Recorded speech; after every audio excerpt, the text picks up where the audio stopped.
Greetings and salutations, viewers. Welcome back to Game Break. I am Charles, coming to you today with World and Economica, Episode 2, Part 2. Last time round, we kicked things off and found out just where some of the characters from Episode 1 have gone to, and how things have played out. Things got a little ugly in Episode 1 of the series of World and Economica, Episode 1, Part 1 through 30, whatever. This is gonna get a little complicated. Episode 2, Part 1, they're making do. It's not exactly ideal, but they're making things work. So how about we dive back in and see where things go from here.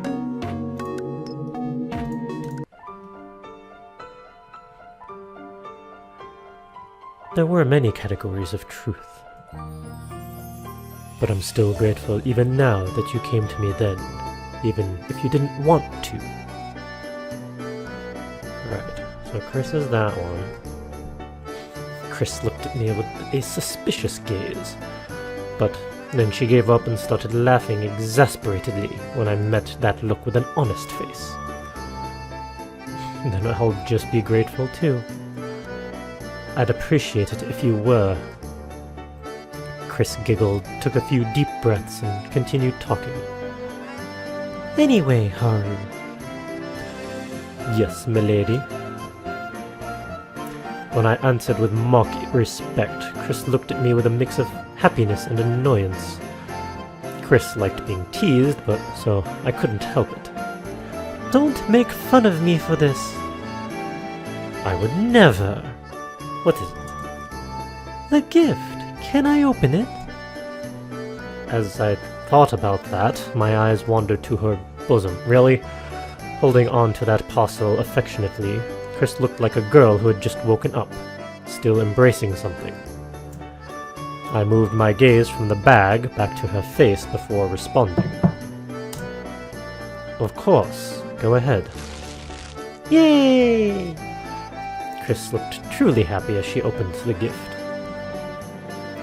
I think the first thing I ever gave Chris were pork buns from the old pork bun lady.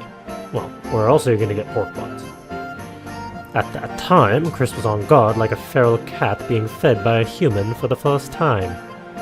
Of course, it wasn't something one could laugh at. Closing a gap between people was a tremendous feat. That's why you could do things with someone you wouldn't have otherwise imagined when you close that gap and trust them. I never would have thought that when I first met Hagana that we'd hold hands while sleeping in the same bed, and that I'd think of her as the most important person in the world. That's why it was also very easy to take that trust and twist it. I wasn't used to trusting others. I was someone who didn't know who could be trusted nor who had to be trusted. I'll never forget that man named Barton. What I had done to Hagana was on a totally different level. It was more pathetic and cruel. At the 11th hour, I brushed away Hagana's hand. I was afraid. I still remembered the sensation on my hand from then. My right hand ached and went numb when I remembered it. Not even figuratively, it really was aching. The reason was psychological, and it was the same reason my body wouldn't move. It was true what they said about illness starting in your mind. If your thoughts overcame your mind, then your body responds in kind. Hey, that rhymed. I tried to stop my right hand from aching, but I couldn't do it. There was a famous line in psychology about not thinking about a white bear. When someone says, don't think about a white bear, it's hard to think of anything but a white bear. I thought it was a pink elephant. Well, pink elephant, white bear, same deal. When I tried to clear my thoughts of Hagana, Hagana was all I could think of. The unpleasant look in her eyes, her black outfit, and that cute, innocent smile she showed from time to time. It was me, this right hand of mine, that pushed that all away. I became as stiff as a tree trunk, straining as hard as I could to hide how my right hand was shaking. From my hand to my wrist, from my wrist to my arm, from my arm to my shoulder, and then a stiffening fear gripped my entire body. When it felt lodged in my throat, something warm touched my hand. "It's okay." As if my attention was drawn to it, I saw Chris reach over and hold on to my right hand. "It's okay. That was all you could do back then, and all we did was rely on you." Chris's blue eyes looked at me from behind those plain and practical round glasses. Those beautiful blue eyes, fearless and unfaltering with their unwavering confidence.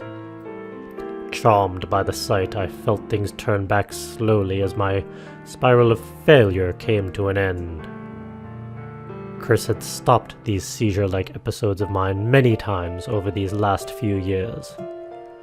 The quickest way to chase out thoughts of Hagana from my mind was to only think about what was in front of me. Chris's warm hand pulled me back into reality. "Did it pass?" That inquiring smile of hers always made me feel like she was being saved from something as well.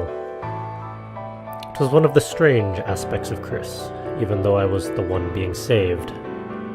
Yeah, I'm fine, it seems. "The alcohol must have been bad." "Sure, let's go with that. Why not?" I blurted it out, feeling both ashamed and grateful for her for stopping my shaking. "No, it was your fault." "Huh?" "You looked so happy opening the bag, and I remembered when I gave you those pork buns, and even though remembering the past isn't good for me." Chris looked at me in disbelief, and her face crumpled up like she was about to burst into tears. When Chris made that face, I wanted to hold her hand. Save them in their time of need. I knew this was a simple reaction a man makes, but I also knew that Chris had feelings for me. Naturally, Ryza and Zero tease her about it. Even so, there was something in me that stopped my hand, and Chris was aware of that as well. Yet, neither of us could speak of it. It felt morbid, but neither of us wanted to cross that line. That was why I was able to calmly say it. "It's just that I don't think you'd be too happy about this present. Not with how happy you get over pork buns." What do you mean by that?" she said, while digging into the paper bag as if she just remembered it was there. Looking at the face Chris made when she took it out made me grateful that my face didn't move.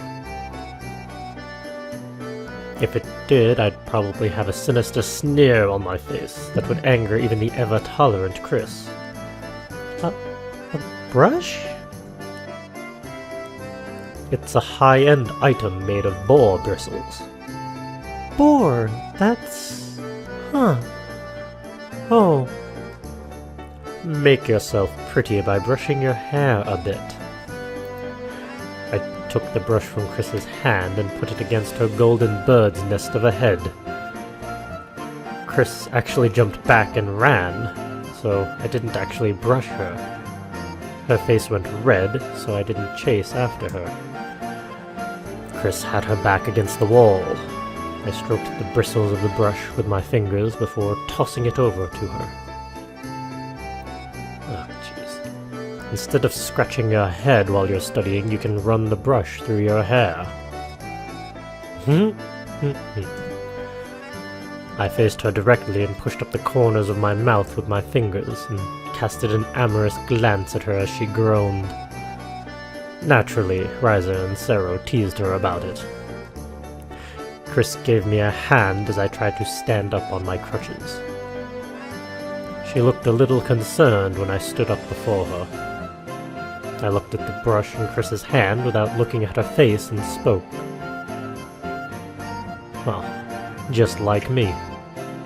Huh? All you need to do is tend to that hair of yours, going a little at a time. Huh?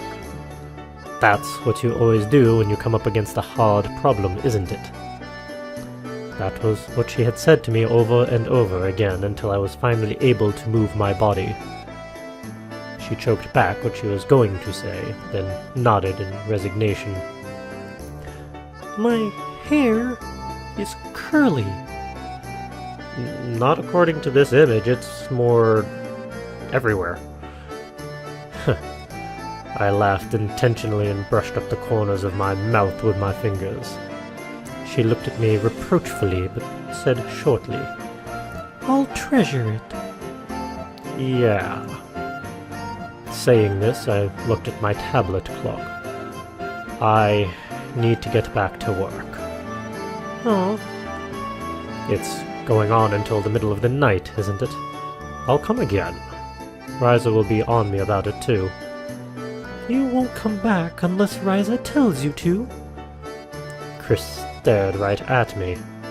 It was enough to make me think about gravity, even without recalling Newton and his apple. The story of Newton's apple was apocryphal, but it made me wonder if he thought of how to draw others closer, and if he had come up with gravity from that. I started walking off as if to escape Chris's gravitational field. Please, don't be cruel. My left leg doesn't move after all. It was about 70% true that I wouldn't go unless Riza told me to go. Ironically, that was the entire reason behind me getting closer to Chris. Please come. See you later. Jeez. She expressed her indignation, but she didn't bother chasing after me. I did feel that she was becoming more of an adult, but people don't change deep down. She probably wasn't able to sleep at all the day before the college entrance exam, and she was likely all shook up. She was good at going at a steady pace, but taking a great leap was her weak point. Then, how about myself?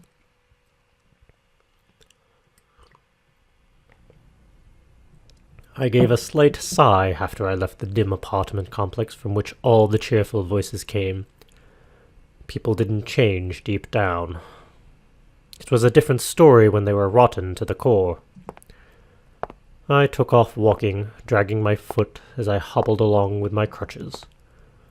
I couldn't even go at a steady pace, much less take a daring leap. Paralysis and habit were more common than a cold. It was incredibly difficult to get rid of them.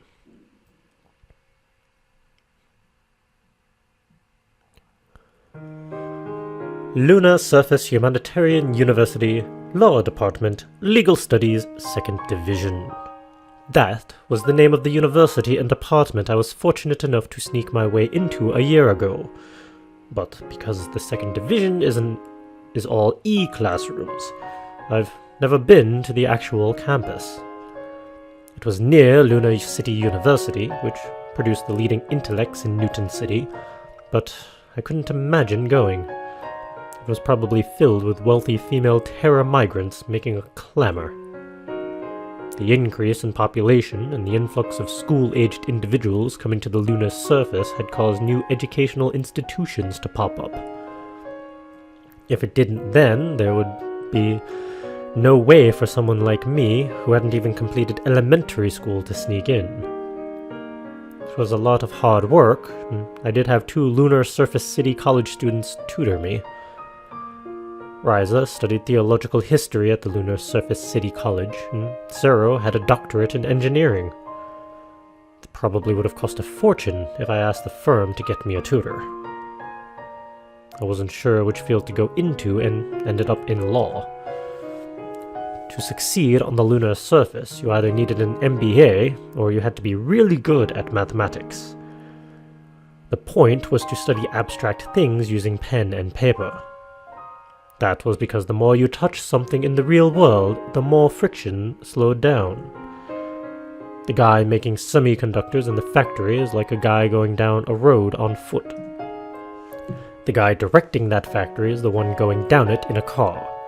The guy making the blueprints for the semiconductors being produced in the factory is the guy going in a jet. And the guy managing the group of experts drafting the blueprints is the guy riding the space elevator. In those terms, a lawyer was around the top of middle management. You had to hire others to strike it big, but you still need paper pushers in order to make a decent amount. Especially on the lunar surface, where companies regularly sparked battles over intellectual property rights. That's why the last means of escape for selfish individuals who failed in math, or for those who want money but don't really want to study rigid business laws, was in the legal studies department. Riza and Sarah probably both thought that as well. My dream 4 years ago was to save up more money than anyone ever had and use that money to stand on an unexplored world. That dream collapsed on me, but being a lawyer wasn't a bad second choice. The two of them probably thought this was how I worked things out. Adorning a business suit with golden cuffs, my short hair combed back, pounding away at someone with words like I was trying to kill them in a courtroom to make a living. The me from 4 years ago probably would have thought that this wouldn't be too bad. In reality, it was much different. Sarah still thought that was why, but I made it clear to Riza. This was around the night they celebrated my acceptance into college at the 22nd Block Church. It wasn't even comparable to Chris's today, but it was still lively. When I had told her why I entered into legal studies, Riza embraced me without a word. After doing that for a while, she let go, and then laughed with a hint of sadness in her voice. You've really grown up. Even if her real intention was saving more people, being treated like a child was embarrassing, but it still felt pleasant. That's how cold the lunar surface was, after all. That was kinda also why I chose to pick up law. I no longer even thought about wanting to stand on an unexplored world. Even if I do go where no man has gone before, so what? If there's someone I want to keep dear to me, then I'm prepared to turn my back on that untrodden world. And this time, I'll grasp that hand firmly and not lose sight of what's important. It's just that I don't know where that person is right now. I'm still in the dark as to where Hagana ended up. I don't even know if she went to Terra or stayed here. Riza was even worse than me at giving up her search, but recently she hadn't been speaking about it. I, on the other hand, feel my hand cramp every time I pass by a girl with black hair. Oh boy. So we're not going to get full mobility until we get Hagana back. That's a challenge. Especially if we can't find her. As I stared up at the sky as I walked, I reached a building that could easily rival the gloomy 22nd block apartment in terms of dirtiness. Lunar Surface 4th Outer District 7th Block Agency was posted on the entrance.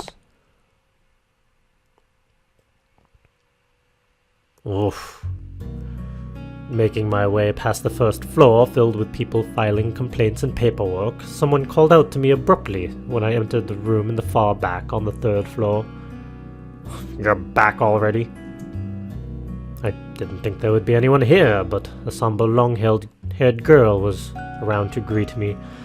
Okay, so that was a little deep for a girl. I already submitted your leave slip.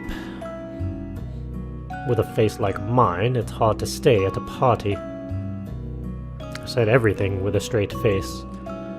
It perplexed quite a few people when I first met them. This girl was one of the most perplexed. Her name was Rena. She was both my working scholarship direct superior and supervisor of said scholarship.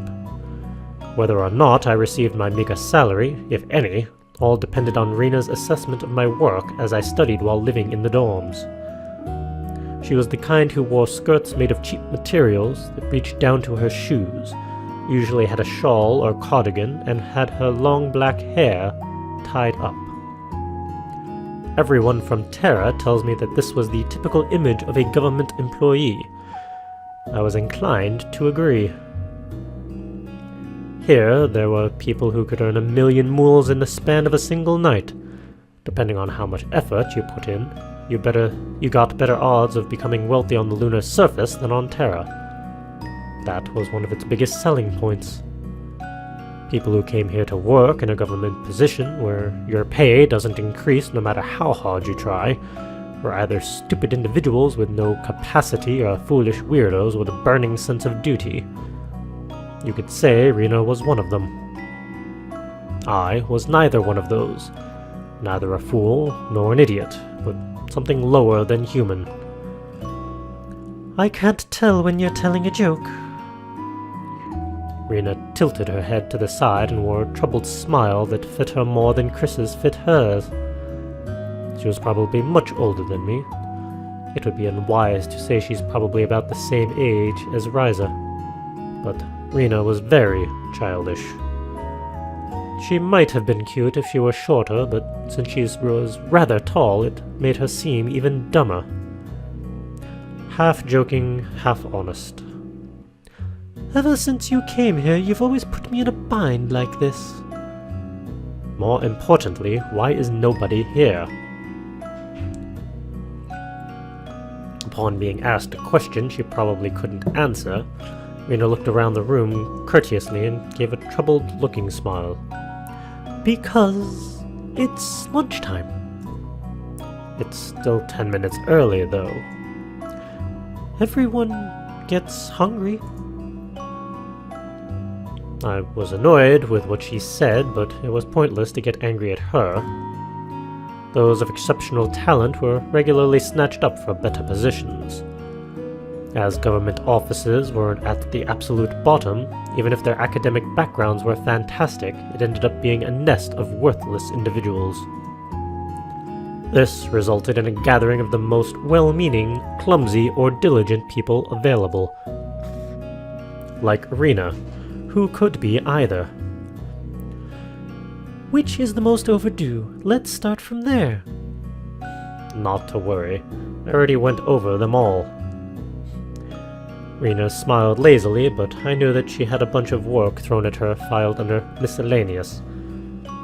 The government building Rina and I, her subordinate, were stationed at was established to handle the miscellaneous work for the main statistical office, as well as data from other branches to be passed off to bureaucrats. If you've never manually entered the statistical data of filed complaints into a terminal, you'll never understand this agony. I honestly wondered if I was really human. I was selfish and arrogant enough to insist I was human, so the ones used to being patient ended up taking care of it. With a weak smile and tired face, Rina repeated this monotonous work day in and day out. When I first came to this office, I saw that as a type of slow suicide. Even though Rina was an incredibly patient person, she wouldn't be working like a slave here if there was no purpose. The reason she was holding up in a place like this was because there was something she wanted to do.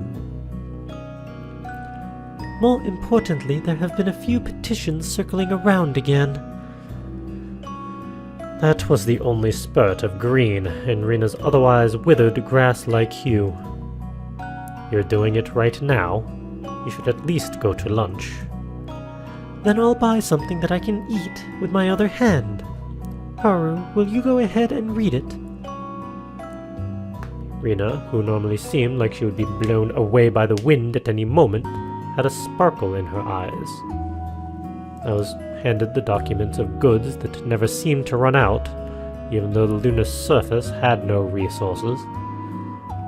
Rina was originally contracted to file and check the various applications to the government office, not the statistical data. Most of them were mundane applications, but there were some that were quite important. One of those was a subsidy application for a welfare group. The welfare group activity subsidiary system was said to be a hotbed for fraud, as in fraudulent groups apply for and receive subsidies illegally. You sometimes heard of government employees accepting bribes from time to time, but that's unlikely. Even without sending a bribe, they aren't inspected in such great detail.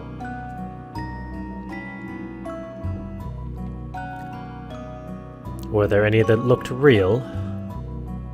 As Rena was about to stand up, she heard me, then spoke with her hand still on the back of the chair. It's our job to find the ones that are. Well, that's true. We must work hard for those who really do need the funds, Rena stated with that cheerful smile. Let's try so that we can at least be champions of justice. She is very naive, isn't she? Rena flicked her long hair that she probably only grew out because it was too much of a bother to get cut, and left to buy lunch. The pay was meager, there was no overtime, and all the guys working were all terrible, so you couldn't expect a lick of respect out of them. It made me think Rena must be nuts with how earnest she worked. Even though she was already halfway through her 20s, she might just not understand how the world works. That slow-wittedness, almost to the level of an illness, gave me some relief. Rena was similar to Chris, but Chris was one of those people who can put energy into something of a magnitude I never could. Rena, on the other hand, was the kind of ditzy girl that even I could feel superior to. I could easily tell her to turn on the TV and look at the rest of the world. Being able to check up on and divide the fraudulent applications from the groups that really do need financial aid was child's play on this merciless lunar surface. But would anything come of telling Rena this? Probably not. But I did want to feel pleasantly drunk on her previous words. Let's try so that we can at least be champions of justice.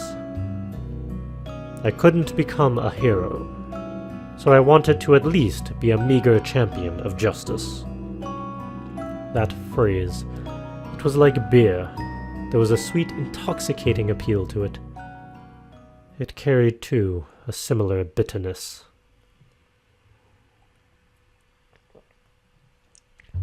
What? Already?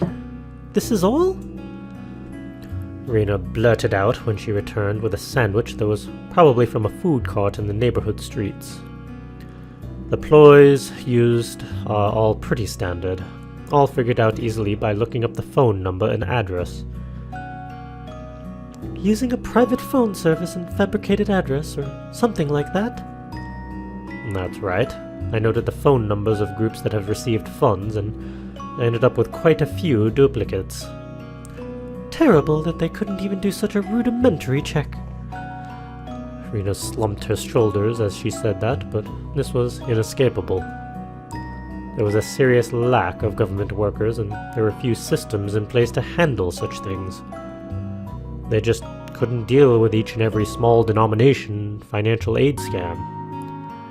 These three are the only ones that look alright. Over here are the ones that are suspicious and probably no good. Just to be certain, please call them and check. While taking a sandwich from Rena, I handed her some documents at the same time.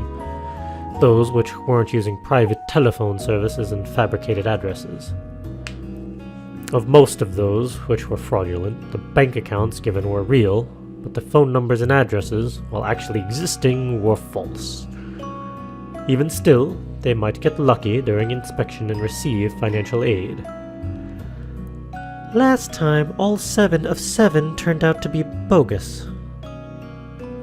Rena took them like she was accepting a poorly written exam, but I shared neither her sympathy nor sentiment. Okay, but... Rena stopped herself as she picked up the phone from her desk. There are some left for consideration, right? Right? right? I paused for a moment before I replied, well, yeah. Thank God. It's been a while since I've gotten through your inspection. She gave a warm, innocent smile. I made my way back to my desk, biting down on the chicken sandwich seasoned with pepper I'd bought for a few coins. Rena didn't seem to like my unsociable manner and began sending calls off from the documents I just gave her. She had probably completely forgotten about the sandwich she'd just bought. She was the type who forgets one thing when she starts doing another. I'd often see her take home dried up food she'd forgotten to eat with a disheartened look on her face. She would probably gnaw away at it in the narrow hutch-like lodgings the government leased out to her. It made me wonder about the sources of other people's happiness. Yes. Okay. Then you've no idea? Yes. Up until the fourth call, I could hear vigor, if only a little, in her voice. I was rather impressed that she'd gotten so good at taking a beating lately. After the first bogus one, she became discouraged from there on out. I thought it was amazing she'd lived up to this point with that naivete. Or could it be that she's not going to get past this point? It was quite likely that in an office where most employees leave before noon and don't come back until around 2, that she'll end up doing work that isn't even hers. Why, no, thank you. Rena pressed the end button to close out the video call. It looks like the 6th one wasn't any good either. I could tell how depressed she was without even looking behind me. She was my superior, and there was nobody else in this cramped, empty room. So I had no other choice but to say it. Would you like some coffee? What? Rena stretched her slumped-over back, looked up, and turned towards me. You'll pour me some? There's no one else, after all. My, how wonderful. I would like some very much. Rena said with a smile brimming on her face. I nodded and took coffee beans imported from Terra and an old-fashioned hand-crank grinder out of my desk drawer. Riza had taught me how to make coffee. There were times when I stayed here after work instead of returning back to the dorm to study, as the electricity and heat were free. Coffee was one of the few pleasures to be had for a change of pace at those times. The reason I didn't make it for myself very often was because it was quite the luxury item on my meager salary. Then I'll finish up the calls until it's done, Rena said with a smile as I got up from my chair. It was very quiet in the office. Sometimes the only sound was that of someone sipping from their coffee. I came back with coffee for 2. Rena was, per the usual, at the edge of her desk, staring off absent-mindedly. She was staring into her monitor, which showed an afternoon program that she wasn't really watching. I had expected it, she said while drinking her coffee. But it still gets me down knowing they were all no good. I couldn't imagine that the fraudulent applications would affect Rena's livelihood at all. If anything, I felt that there was some pride to be had in rooting out evil as a champion of justice, so there was no reason for her to get depressed. I once told Rena that directly. I thought she'd get mad, but instead she smiled, a bit embarrassed. I'm saddened by all the evil intentions filling the lunar surface, given how beautiful it is. The profile of Rena's face as she stared blankly at the screen was insipid and looked quite naive. I turned back to my desk as I sipped on my coffee. Rena noticed me and looked over in my direction. But there are still some that need consideration today. Please, don't get your hopes up. Why? Do I need to say it? But if they were able to get past your strict selection, then it should be fine if I call them up. Strict? I'm not sure whether that's true or not, but it's more like they got over the first obstacle. It looked like Rena wanted to say something else, but she gave up in the end. She turned back to the TV and sipped on her coffee. You're quite amazing, Haru. Huh? You're able to see through all these lies while doing almost nothing, after all. If I was checking them, I'd think they'd either misspelled something or didn't put down the right location for their place. Well, I think that's important as well. You're quite nice about some things, Haru. When I looked up, I saw Rena furrowing her unkempt brow with a grimacing smile. How can you tell, Haru? I'll never catch them since I'm not that bright. How? You ask? Because it's not like there's a manual on this, is there? Or are there lectures in the legal studies about this? No. Then how? Rena looked at me with inquisitive eyes.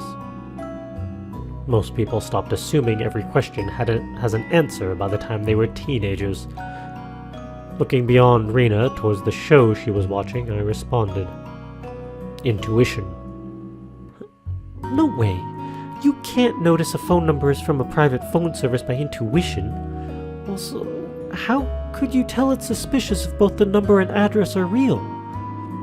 Really? Just luck?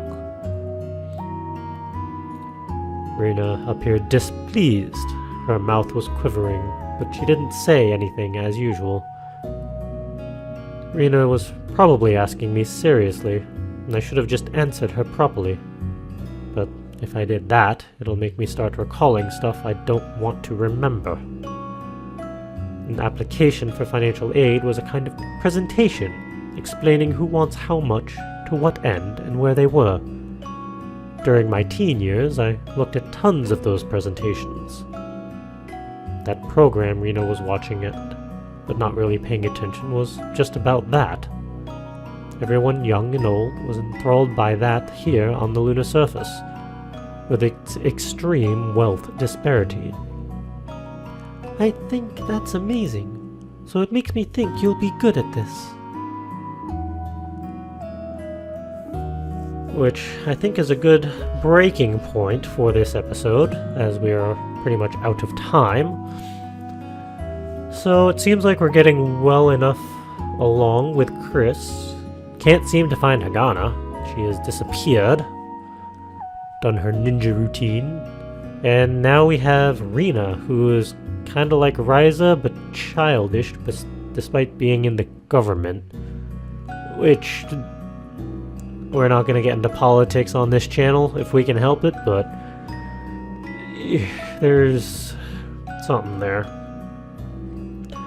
So until next time, thank you all for joining me. I hope you're enjoying World and Economica Episode 2, Part 2, and going.